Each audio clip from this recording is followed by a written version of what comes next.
अस्सलाम वालेकुम स्टूडेंट्स, कैसे हैं आप सब। उम्मीद है बहुत अच्छे होंगे।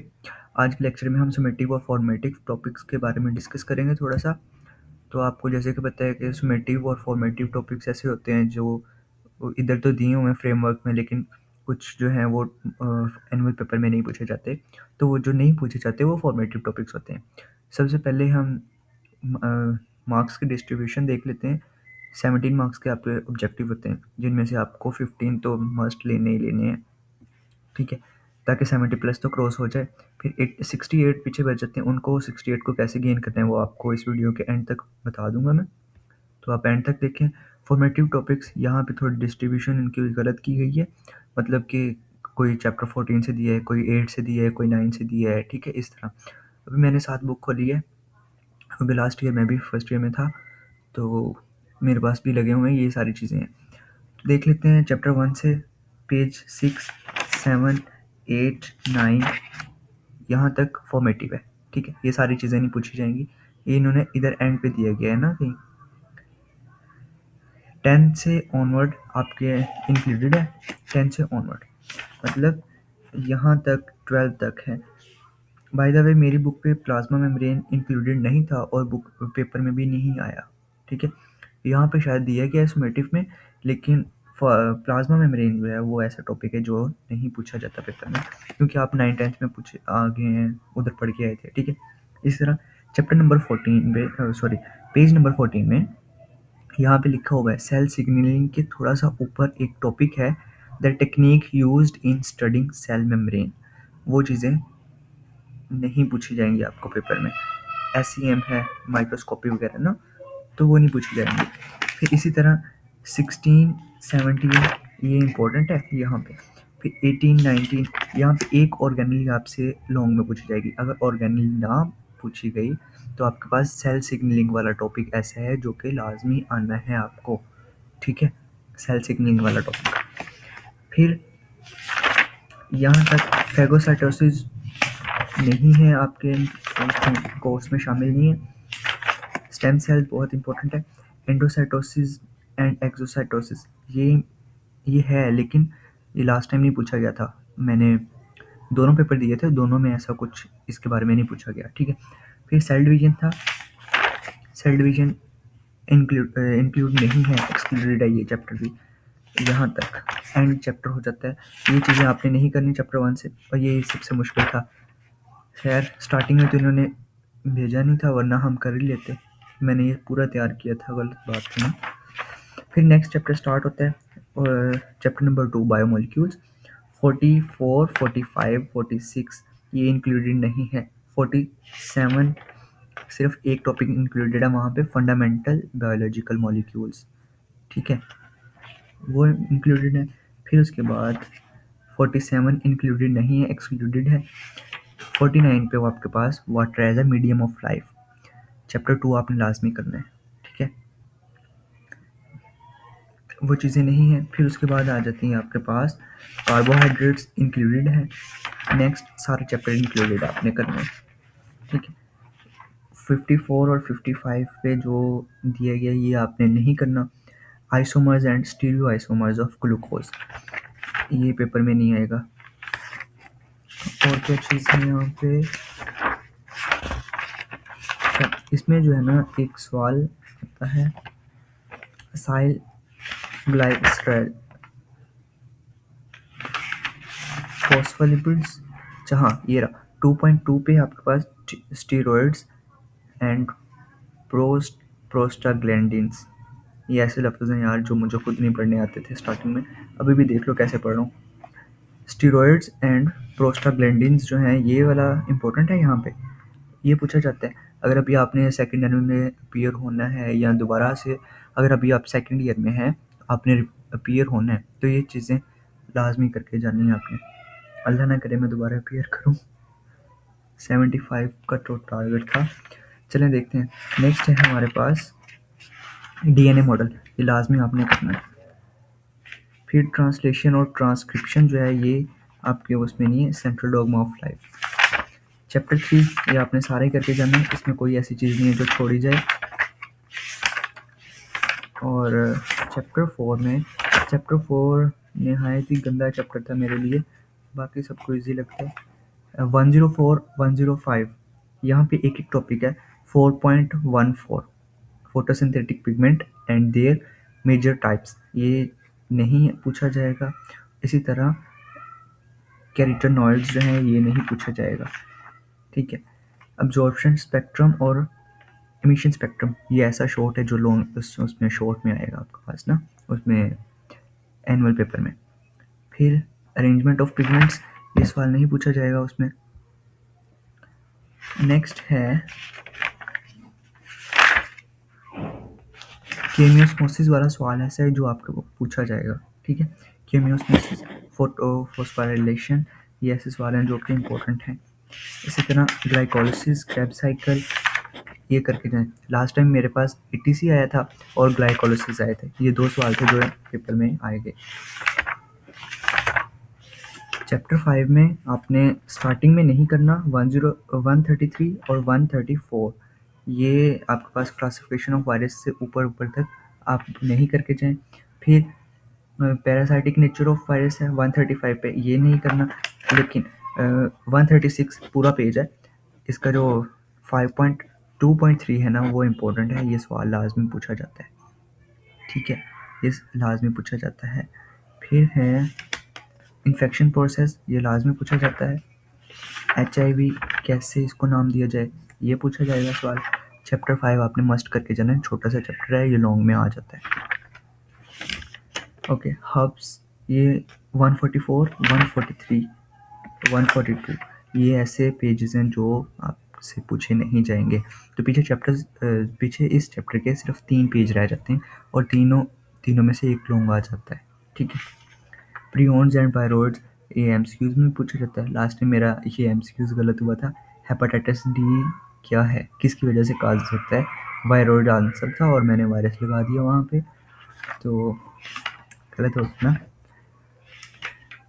फिर है नेक्स्ट चैप्टर 6 का फर्स्ट पेज कैंसिल करें, सेकंड पेज कैंसिल करें। देन आप पहुँचे 154 155 पे, ये कैंसिल करें। 6.4.1 नेगेटिव बैक्टीरिया, ठीक है। एंडोस्पोर फॉर्मेशन इन बैक्टीरिया 157 इंपॉर्टेंट है। इसी तरह 158 भी इंपॉर्टेंट है। नेक्स्ट आपने जाना है सीधा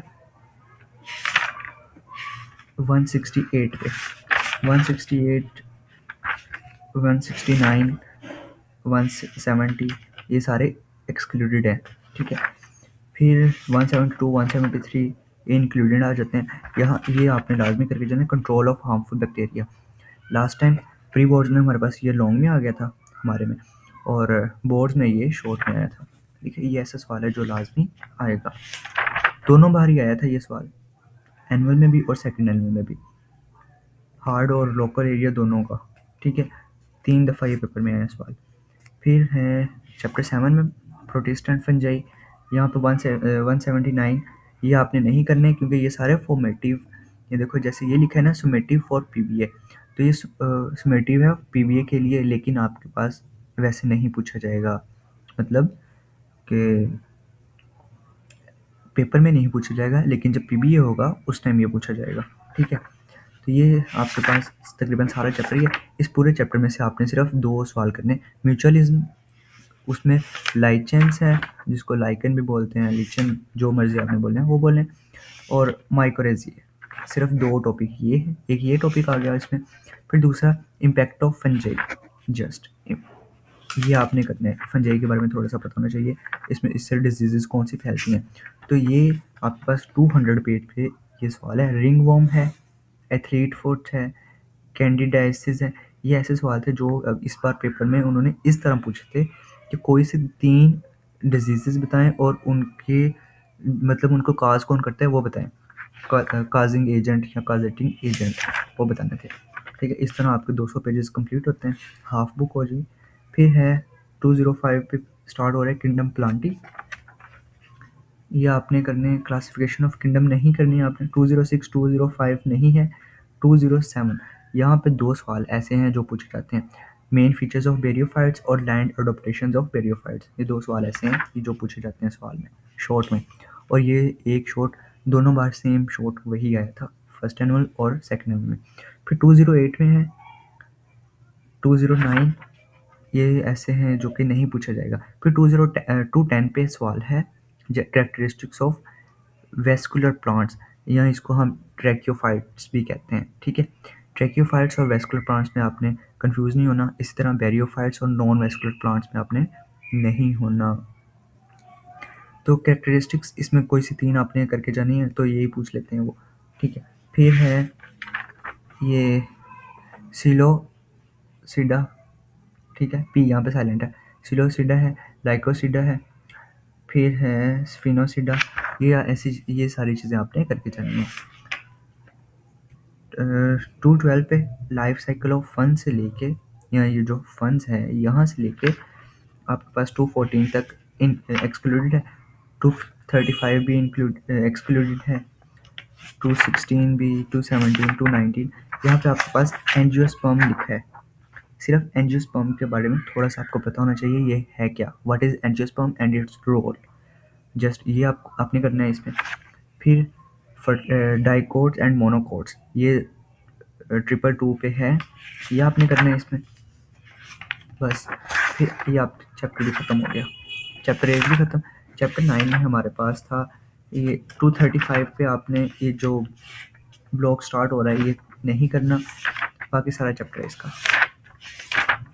अगर आपने छोड़ के जाना तो छोड़ जाएं, आपका एक लॉन्ग चला जाएगा, ठीक है। मैंने ये नहीं किया था, मेरा एक लॉन्ग निकल गया था फिर। ओके, चैप्टर 10 में, अच्छा इसमें 9 में वर्नलाइजेशन एसएस वाले जो लाजमी पूछा जाता है, और 2 सवाल ऐसे हैं जैसे कि वो था वाटर पोटेंशियल वाला ना, जो ट्यूब्स वगैरह बनी है, वो वाला सवाल आपने करना है एक। दूसरे नंबर पे एक ऐसा ये सवाल है यहाँ पे हाइपोटोनिक वाला सवाल जो है ना, हाइपोटोनिक और आइसोटोनिक, ये सवाल है, ये शॉर्ट में और एमसीक्यूज में पूछा जाता है, ये लॉन्ग में नहीं पूछा जाएगा। फिर मेसोफाइट, हाइड्रोफाइट और जीरोफाइट में डिफरेंस पूछा जाएगा शॉर्ट में, लॉन्ग में नहीं पूछा जाएगा। फिर है यहाँ पे एक सवाल था, मैं सवाल भी बता दूँ आपको, वर्नलाइजेशन,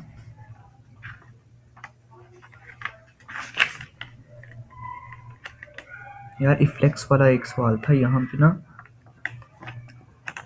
होम्योस्टेसिस, हाँ ये टेक्ट थ्योरी थी एक, टेक्ट थ्योरी एक वो सवाल है। और फिर opening and closing of stomata, ये दोनों टाइप्स में बताने कि कैसे कैसे पोटाशियम, सॉरी हाँ, potassium ion in efflux and efflux theory एक ये बतानी है, स्टार्च शुगर इंटरकन्वर्जन थ्योरी ये बतानी है आपने, ठीक है।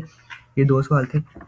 फिर है क्राइटेरिया ऑफ एनिमल क्लासिफिकेशन, ये सवाल नहीं पूछा जाएगा आपका, यहाँ पे सिर्फ ये सवाल पूछा जाता है classification based upon type of body cavity, ये चैप्टर 10 का है, 273 पेज पे। सिलोमेट की टाइप से पूछी जाती हैं, ठीक है, मतलब ट्रू सिलोम कौन सा है, ड्यूट्रोसोम्स कौन से हैं, प्रोटोसोम्स कौन से हैं, ठीक है, उस टाइप में पूछे जाते हैं। फिर है आपके पास पॉलीफेरा, अच्छा डाइवर्सिटी इन एनिमल्स, ये मैंने एक वीडियो बनाई हुई है, छोटी सी है, तकरीबन 4 से 5 मिनट की है, सारे उसमें बताए गए हैं नाइजीरिया वगैरह इन सब की क्लासिफिकेशंस करके, तो आप वहाँ से देख सकते हैं वो। फिर है, अच्छा इसमें ये चैप्टर 10 जो है वो 288 से स्टार्ट हो रहा है और 2 के एंड तक इसका कोई नहीं है, मतलब एक्सक्लूडेड है, इसमें से कोई सवाल नहीं पूछा जाएगा। चैप्टर 11 रिप्रोडक्शन वाला चैप्टर है, रिप्रोडक्शन वाले चैप्टर में आपने इसमें मेंस्ट्रुअल साइकिल करना है, फीमेल रिप्रोडक्टिव साइकिल जो है वो करना है, उसमें से आपको बताते हैं कि पहले 5 दिन में कैसे क्या सीन होता है, फिर प्री ओवुलेटरी फेज कौन सा होता है, ठीक है। ओवरियन साइकिल और मेंस्ट्रुअल साइकिल ये दोनों सेम ही हैं, लेकिन इसमें एस्ट्रोजन और प्रोजेस्टेरोन का लेवल जो है वो कैसे डिफरेंट होता है, ये आपने चीज़ें बतानी है यहाँ पे। जस्ट ये आपका चैप्टर ख़त्म हो गया। फिर है चैप्टर 12, चैप्टर 12 में आपके पास मेंडल के कोई लॉ नहीं है, दोनों लॉ जो हैं वो एक्सक्लूडेड हैं, अपने 10th में पढ़ के आए हो ना, इस वजह से मुझे भी गुस्सा आया था, आपको भी आया होगा, जो आती हैं चीज़ें वो ही निकाली हुई हैं। अच्छा इसमें जो सवाल है वो इनकम्प्लीट और कोडोमिनेंस ऐसे सवाल है जो लाजमी आना है पेपर में, ठीक है, इनमें डिफरेंस आ जाता है। अगर अभी ना आया तो अगर आप अच्छा, एक और बात सुन लें कि अभी अगर आपके थोड़े से मार्क्स कम आ जाते हैं, जो कि अल्लाह ना करे आए, तो आपने सेकंड एनुअल में लाजमी अपीयर होना है, क्योंकि सेकंड एनुअल में वो ऐसे इजी पेपर रहते हैं और बहुत आसानी से आप उसको सॉल्व भी कर लेते हो। चीटिंग भी बहुत अच्छी खासी होती है, जिधर मर्जी बैठे हो आप। मैंने खुद की है यार। अच्छा, फिर 320 और 321 जो है वो एक्सक्लूडेड है इसमें। 324 में आपके पास एरिथ्रोब्लास्टोसिस है, वो आपके पास एक्सक्लूडेड है। फिर व्हीट ग्रेन कलर, ये आपको पुनेट शीट डायग्राम, अगर आपको ये पुनेट शीट डायग्राम आती है तो आप उसको खुद से वर्डिंग में लिख सकते हो, ठीक है। जस्ट वो चीज़ बतानी है इसमें। एपिस्टेसिस डोमिनेंस में डिफरेंस ये आ जाता है। Then crossing over modifies the progeny. अच्छा, क्रॉसिंग ओवर और सेक्स डिटर्मिनेशन इन ड्रोसोफिला, ये दो ऐसी चीज़ें हैं जो दोनों एक्सक्लूडेड हैं, सिर्फ मैन में आएंगी। फिर डिसऑर्डर आपने करके जाना है।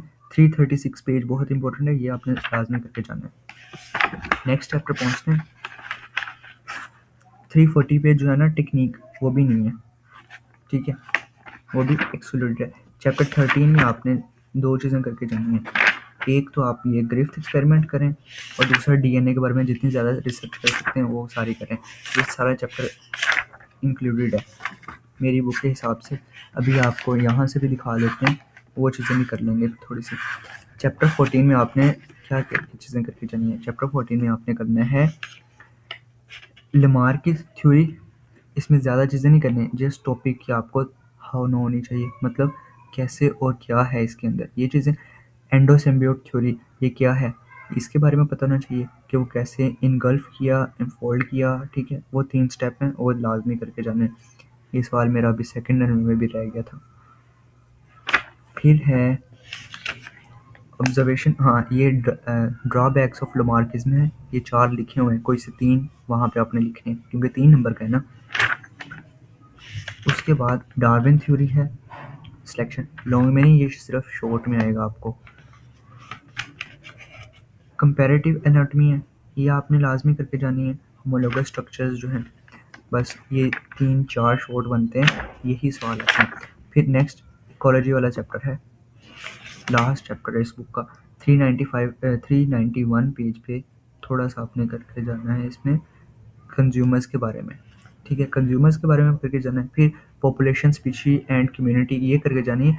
अभी आपको पता है इतना इजी पेपर था कि पॉपुलेशन और स्पीशी की भी वो डेफिनेशन पूछी गई थी। अब क्या इन्होंने किया था। फिर अच्छा, 4 चेन डायग्राम भी बनाने के लिए उन्होंने बोला था कि ये भी बनाओ। उसके अलावा आपके पास ट्रॉफिक लेवल है, ये करके जाना है। फिर 393 पेज नहीं है आपके पास। बायोकेमिकल साइकिल में आपने नाइट्रोजन साइकिल करना है, वाटर साइकिल इंक्लूड नहीं है। नाइट्रोजन साइकिल लाजमी करके जाएंगे, और अगर नाइट्रोजन साइकिल नहीं आता तो काइंड्स ऑफ सक्सेशन आएगा, जस्ट बस। उसके बाद उसके अलावा कोई चीज़ नहीं है। उसके अलावा क्या है, यही है। ग्रीन हाउस इफेक्ट्स हैं, वो आपको जनरल टॉपिक है, वो आता है आपको, ठीक है। ये सारा कंप्लीट हो जाता है बुक से। अभी हम यहाँ से देख लेते हैं थोड़ा सा कि इधर क्या क्या चीज़ें इंक्लूड की गई हैं और एक्सक्लूड की गई हैं, ठीक है। यहाँ पे आपके पास पॉलीट्राइकोम, ये चैप्टर 8 में है, जो कि नहीं पूछा जाएगा। फिर ये देखो लिखा हुआ है ना, सुमेटिव फॉर प्रैक्टिकल बेस असेसमेंट, यानी कि पीबीए। लाइफ फंड्स जो है ये उसमें नहीं, उसमें पूछा जाएगा, लेकिन ये फॉर्मेटिव टॉपिक है।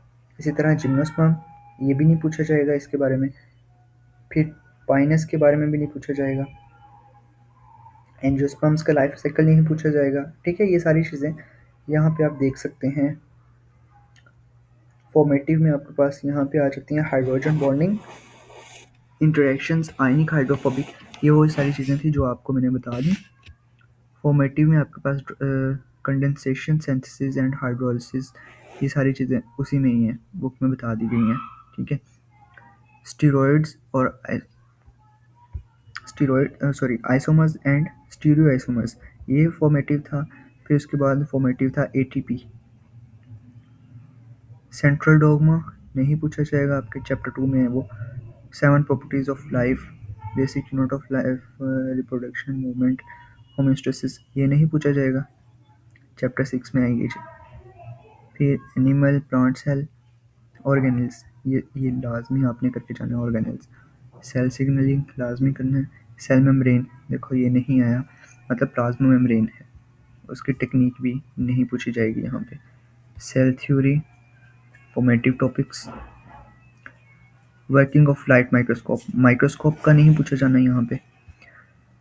सिंपल एंड फैसिलिटेटेड डिफ्यूजन में जो वहाँ पे वो दिया गया ना कंट्रास्ट, मतलब एक वो टेबल है वो वाला, यहाँ पे देखो फॉर्मेटिव लिखा हुआ है, लेकिन वो पेपर में पूछा जा सकता है।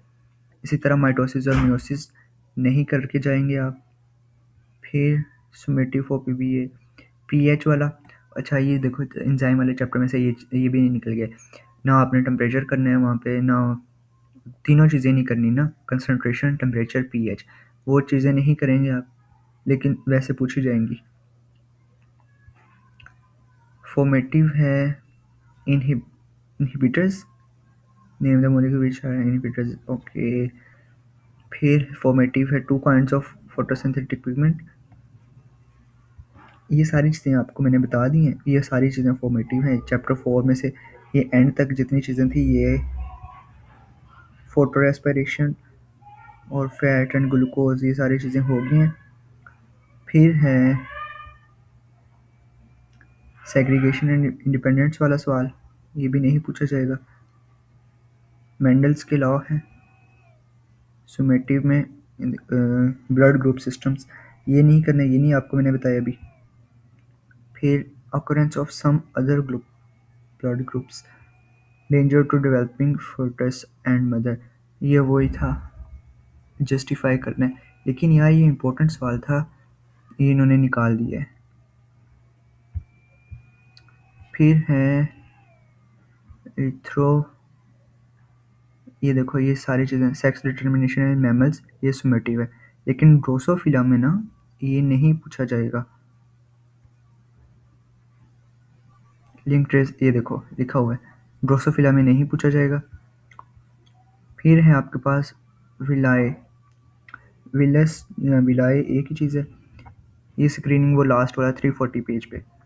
फिर है फॉर्मेटिव जीन एक्सप्रेशन, नहीं पूछा जाएगा, नेगेटिव रोल जीन एक्सप्रेशन का। अच्छा ये चैप्टर 13 है। इसी तरह positive control of gene expression, ये नहीं पूछा जाएगा। बस चैप्टर ख़त्म हो गए सारे, ये भी वही है, ये भी वही है। वाटर साइकिल आ गया, फॉर्मेटिव में ग्रोस प्राइमरी, ये चीज़ें बता दी आपको। इम्पोर्टेंस ऑफ इकोसिस्टम, देखो ये सारी चीज़ें वही हैं, ठीक है, जो लगाई हुई थी। ओके, मिलते हैं आपसे नेक्स्ट वीडियो में। नेक्स्ट किस चीज़ की बनाऊँ वो भी बता दें आप मुझे।